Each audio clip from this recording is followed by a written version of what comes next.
When someone shares their hopes and dreams with us, we are witnessing deep courage and vulnerability. But when disappointment happens, that's when it's an incredible opportunity for a meaningful connection. So why have I started on this journey? I'm not doing this to get popular, to get likes or subscribes.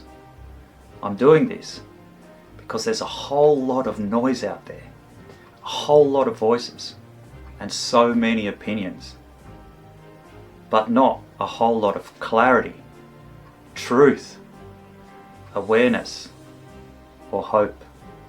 So why listen to me?